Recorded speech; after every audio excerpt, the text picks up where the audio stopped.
Assalamualaikum warahmatullahi wabarakatuh. Alhamdulillah, apa kabar kawan-kawan, sahabat semuanya?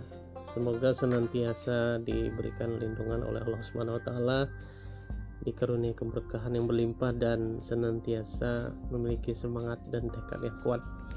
Amin. Oke, kawan-kawan, kita kembali sharing, sama-sama menggali ilmu lebih mendalam tentang menguatkan impian dan motivasi hidup. Pada sesi kali ini saya akan sharing mengenai sebuah story kemenangan, cerita kemenangan dari pahlawan Islam yang ini bisa dijadikan ibrah pelajaran buat kita untuk menjadikan hidup kita lebih semangat mencapai impian yang selama ini belum kita capai. Oke, di seri ini kita sekali lagi ingin menggali lebih jauh ke dalam diri kita sehingga kita menemukan hakikat kehidupan kita, dari mana, di mana, dan akan kemana kehidupan ini kita bangun. Karena ada sebuah hadis dan pepatah yang mengatakan man arafa nafsaha faqad arafa rabbaha. Barang siapa yang mengenal dirinya, niscaya akan dia mengenal Tuhannya. Barang siapa mau merenung lebih dalam, maka dia akan mengenal hakikat kehidupannya. Nah, maka dari itu kita harus lebih banyak menggali ilmu dari hasil perenungan diri kita, dari kita bercermin, kemudian kita menafaktilasi pahlawan-pahlawan atau orang-orang yang sudah sukses terdahulu. Oke kawan-kawan, kemarin kita sudah berbicara tentang pentingnya membangun fokus, membangun impian, dan 9/1 impian tersebut terletak di dalam sisi emosi atau alam bawah sadar pikiran kita. Maka dari itu kita harus membangun tekad yang kuat di dalam alam bawah sadar ini. Oke, kita akan bahas salah satu cerita yang sangat heroik, yaitu kisah Tariq bin Ziyad pada saat dia bisa menaklukkan wilayah Spanyol. Anda mungkin hari ini sebagian ada yang tidak terlalu ingat tentang sejarah bahwasanya Spanyol tersebut yang hari ini tempat Real Madrid, Barcelona, dan lain-lain termasuk La Coruña itu adalah negara muslim sebelumnya. Artinya di situ adalah mayoritas penduduknya adalah muslim.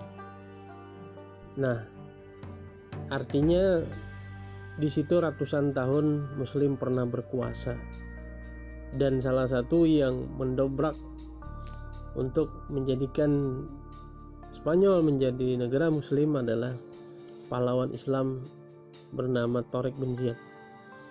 Tariq bin Ziyad adalah pemimpin yang pada saat itu dengan idenya yang luar biasa memerintahkan membakar seluruh kapal-kapal yang telah membawa mereka menyeberangi wilayah. Pada saat itu para prajurit pun keheranan, seakan tak percaya, dan mengatakan ini tidak mungkin, bagaimana kita kembali nantinya, kata para prajurit tersebut. Namun Tariq mengatakan, di mana jalan pulang silakan Anda pilih, di depan ada musuh, di belakang ada lautan. Sungguh kalian tidak memiliki apa-apa kecuali sikap benar dan sabar. Musuh-musuh kalian sudah siaga di depan dengan persenjataan mereka, kekuatan mereka besar sekali, sementara kalian tidak memiliki bekal lain kecuali pedang. Itulah yang dikumandangkan seorang Tariq bin Ziyad. Sekiranya perang ini berkepanjangan dan kalian tidak segera dapat mengatasinya, maka sirnalah kekuatan kalian dan akan lenyaplah rasa gentar mereka terhadap kalian. Maka dari itu kalian harus rela mati. Dan ini dikenal, ada sebuah gunung yang sangat fenomenal sampai sekarang namanya Jabal Torik. Nah, saat itulah menggeloranya semangat oleh seorang pemimpin. Nah, ini bisa kita jadikan sebagai bahan pelajaran. Kita juga harus memiliki jiwa leadership, apalagi bagi para pemuda, bagi yang laki-laki sebagai pemimpin keluarga nantinya, yang masih jomblo misalnya, atau Anda yang hari ini sudah menjadi suami, harus punya modal untuk menjadi seorang pemimpin yang hebat, yang kuat, yang punya karakter. Nah, akhirnya pada saat itu kata-kata Torik tersebut melecut semangat pasukan kaum musliman. Dengan kekuatan 12.000 prajurit mampu menaklukkan wilayah Spanyol yang diperkuat bukan sedikit, yaitu 100.000 pasukan tempur. Torik hanya membuat pilihan, yaitu fokus pada kemenangan, tidak membuat alternatif pilihan yang lain. Ini adalah salah satu pemicu semangat kita, bikin semacam pilihan harus berhasil, harus sukses. Kalau dalam istilah bisnis itu adalah bakar gedung, bakar kapal, tidak ada pilihan lain. Harus semangat, harus punya tekad yang kuat. Hidup atau mati sia-sia, merdeka atau mati sia-sia. Artinya harus berusaha. Nah, ini adalah salah satu pembelajaran. Kemudian di cerita tersebut, Jenderal Besar Musa bin Nusair yang memerintahkan kepada Torik hanya menaklukkan Raja Rodrik yang memerintah wilayah Spanyol saja. Tapi di luar ekspektasi, Torik tidaklah puas dengan hasil yang ada. Yang memerintahkan pasukannya untuk memasuki wilayah-wilayah lainnya seperti Cordoba, Malaga, dan Toledo, sehingga takluk semuanya di tangan Torik bin Ziyad. Artinya apa? Kita harus punya obsesi, sahabat, punya keinginan yang kuat. Bermimpi itu boleh dan tidak bayar. Bermimpilah setinggi langit, sakit-sakitnya jatuh ke tumpukan awan. Kalau kita punya impian terlalu rendah, hanya sampai pohon kelapa, sakit-sakitnya jatuh ke tanah. Maka dari itu, karena impian ini tidak bayar, kuatkan impian kita setinggi-tingginya. Kemudian akhirnya kita kenal Spanyol dikuasai oleh Muslim. Nah, ketiga, Jenderal Besar Musa bin Nusair mengetahui sepak terjang Torik, maka ia memecat Panglima Torik bin Ziyad dengan alasan Torik telah melanggar perintahnya dan membahayakan pasukan kaum muslimin bila terus menaklukkan wilayah-wilayah tersebut. Jadi pada saat itu Torik dianggap keluar rule, tapi ada hikmah di balik cerita ini. Pemecatan ini membuat Khalifah bin Walid bin Abdul Malik turun tangan dan mendamaikan keduanya, dan Torik pun memberikan hujah kepada Khalifah alasan mengapa ia berani maju lebih jauh menaklukkan wilayah-wilayah Andalusia dengan berujar, "Ya Amirul Mukminin, saya melihat kemenangan itu dari wajah-wajah pasukan saya. Ketika pertama kali menginjakkan kaki di sini, spirit dan semangat mereka terbakar dan melambung tinggi ke angkasa, dan saya merasakan kemenangan di setiap wilayah yang kami datangi." Jadi ini adalah momentum, karena ini semangat dan keberanian yang membara, dan tidak akan saya hentikan sampai seluruh wilayah kami taklukkan meskipun jumlah kami sedikit. Itu argumen yang diberikan Torik bin Ziyad, sehingga Jenderal Musa bin Nusair berperang bersama Torik. Kembali dia dipercayakan dan membuat satu pilihan yang risikonya adalah nyawa melayang atau maju menang jadi syahid fisabilillah. Oke, sekarang pertanyaan di diri kita, maukah kita membangun kebiasaan di dalam diri untuk hanya memberikan pilihan supaya impian kita bisa tercapai. Bayangkan kawan-kawan, misalnya kalau kita tidak berjuang di tahun ini, bagaimana keadaan anak kita, istri kita, keluarga kita, bahkan orang tua kita yang hari ini kita punya impian yang kuat untuk membahagiakan dia, mengumrohkan misalnya. Kemudian anak kita yang sekolahnya tidak bisa menunggu, istri kita yang juga ingin kita bahagiakan karena pengorbanannya mendampingi kita. Nah, ini adalah pilihan yang harus menjadi membakar semangat kita supaya lebih termotivasi lagi bekerja cerdas dan bekerja keras dan bekerja ikhlas. Kemudian kita ambil lagi satu cerita yang sangat fenomenal, yaitu adalah seorang, siapa yang tidak kenal dengan yang namanya Muhammad Al-Fatih. Sungguh Konstantinopel akan ditaklukkan. Sebaik-baik pemimpin adalah panglimanya, dan sebaik-baik pasukan adalah pasukannya.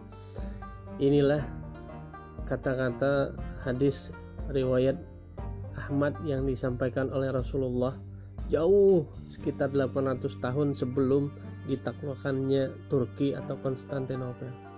Sejarah kemenangan penaklukan ini disampaikan oleh Rasulullah berkat impian beliau dan harapan beliau, doa beliau yang mengatakan suatu saat nanti akan ada penaklukan. Padahal Konstantinopel berkali-kali coba ditaklukkan di zaman Rasulullah, sahabat, Khalifah Walid, Muawiyah pernah, tapi juga tidak takluk-takluk.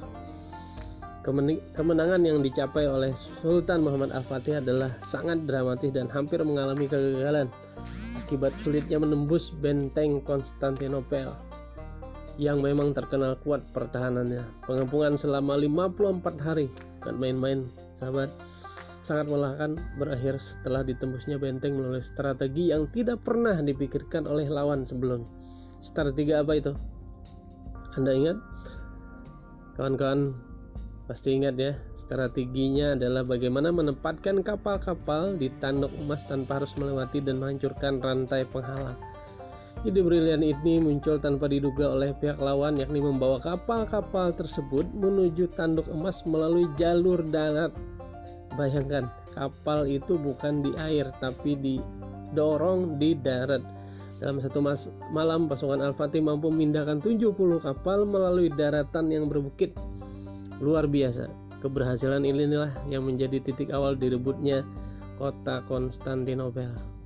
Mudah-mudahan yang belum punya rezeki untuk berangkat ke Turki nanti dimudahkan bisa ke Turki. Ini menjadi tonggak sejarah betapa Turki beratus-ratus tahun tidak bisa ditaklukkan oleh seorang Muhammad Al-Fatih yang sangat muda saat itu bisa menaklukkan, yang sholatnya dalam sejarah hidupnya hanya satu kali saja dia absen, tidak sholat tahajud. Berarti sholat malam, sholat sunatnya semuanya lengkap, sholat wajibnya, fardunya, berjamaahnya lengkap.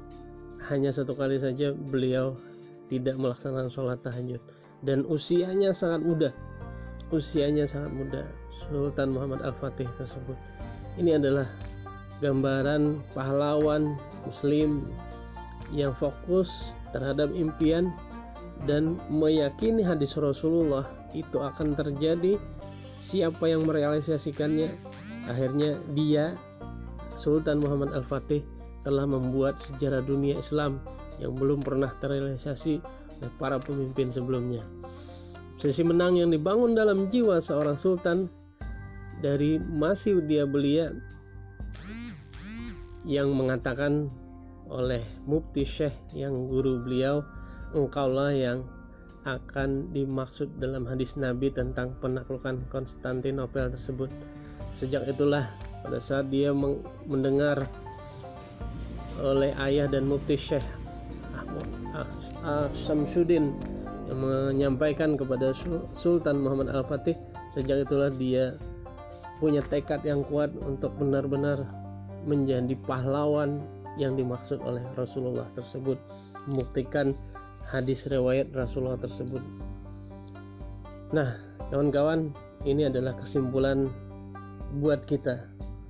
Cukuplah sejarah-sejarah dari heroiknya sejarah Rasulullah dari zaman jahiliyah bisa menjadikan terang benderang Fathu Mekah, kemenangan tanpa ada pertempuran. Pada saat tersebut semua orang berbondong-bondong masuk Islam, dan saat itu diridhoi al-yauma akmaltu lakum dinakum wa atmamtu lakumul islam madina.